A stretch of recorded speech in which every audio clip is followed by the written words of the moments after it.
Sebagaimana yang sudah banyak tersebar di media massa, Susilo Bambang Yudhoyono (SBY) dan Denny Indrayana telah melontarkan pernyataan yang sangat tendensius, kontroversial, dan menjurus pada tindak pidana, yakni pembocoran rahasia negara.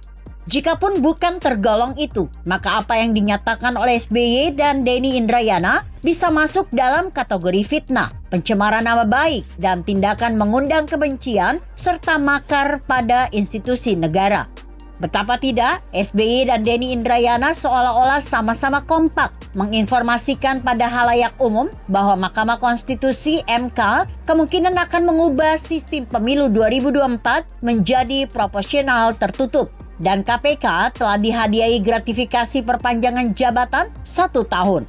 Jika KPK berhasil melakukan tukar guling kasus beberapa oknum pejabat Mahkamah Agung atau MA yang terlibat skandal korupsi atau mafia peradilan dan mau bersedia nantinya memenangkan peninjauan kembali atau PK yang diajukan oleh DPP Partai Demokrat hasil KLB yang dipimpin oleh Jenderal TNI Purnawirawan Muldoko dan Sekjen Joni Allen Marbun.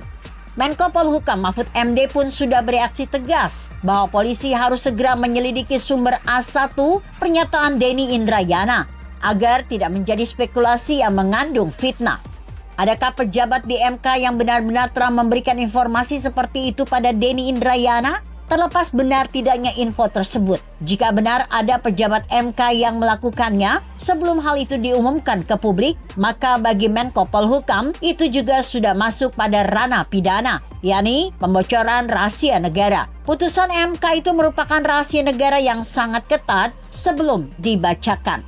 Namun jika hanya pernyataan Denny Indrayana yang mengada-ada, bukankah hal itu sudah tergolong sebagai sebuah fitnah yang keji? DPP Partai Demokrat hasil KLB sejak awal sangat percaya pada MK juga MA yang independen, merdeka, bahwa MA akan memutuskan perkara PK ini secara transparan dan seadil-adilnya. MA merupakan benteng terakhir dari keadilan dan segala informasi mengenai penyelewengan konstitusional dan ADRT di Partai Demokrat yang dipimpin bocil mantan mayor yang bermimpi menjadi capres itu sudah banyak bertebaran di berbagai media tanah air selama kurun waktu 2021 hingga 2023 ini. MA pasti sudah sangat tahu tentang hal itu. Denny Indrayana juga mengungkapkan dari yang menurutnya sebuah sumber yang sangat dia percayai dan yang katanya yang pasti bukan hakim konstitusi bahwa kita akan kembali pada sistem pemilu Orba yang otoritarian dan koruptif dan MK akan mengabulkannya. Celakanya, bagi sang Big Boss SBY turut mendengungkannya dengan menambahkan bahwa SBY telah mendapatkan info dari salah seorang mantan menteri tentang Partai Demokrat yang kemungkinan besar akan benar-benar diambil alih oleh Muldoko melalui MA. Ini benar-benar tuduhan atau fitnah yang sangat serius dan keji.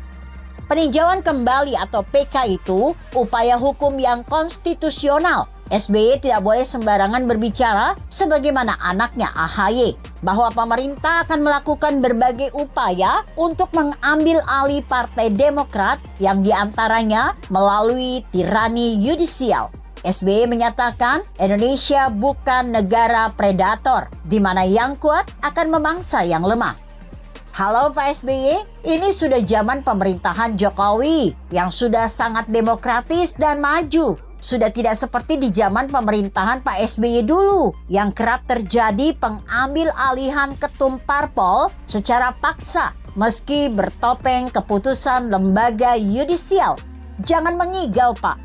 Tangan-tangan politik yang akan mengganggu Partai Demokrat agar tidak ikut pemilu 2024 itu bukan hanya bualan SBY saja. Tidak ada sama sekali dari pihak pemerintah yang akan sudi melakukan hal itu. Sebab semua orang tahu si bocil mantan mayor yang bermimpi jadi capres 2024 itu tidak akan sanggup memimpin Partai Demokrat yang besar.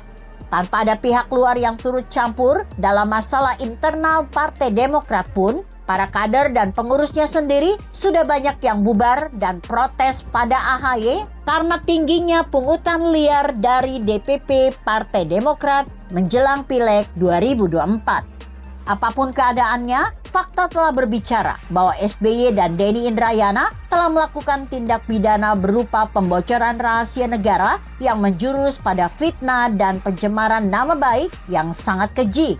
Maka kami memohon pada pihak kepolisian agar segera menangkap SBY dan Denny Indrayana lalu segera memprosesnya secara hukum.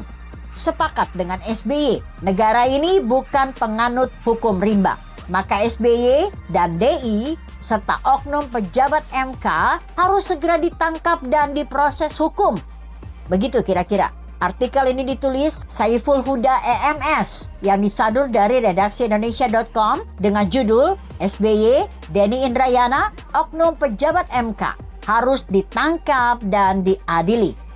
Bagaimana menurut Anda? Jika Anda berpendapat lain, tuliskan komentar Anda di bawah ini. Saya Emma Karisma 90.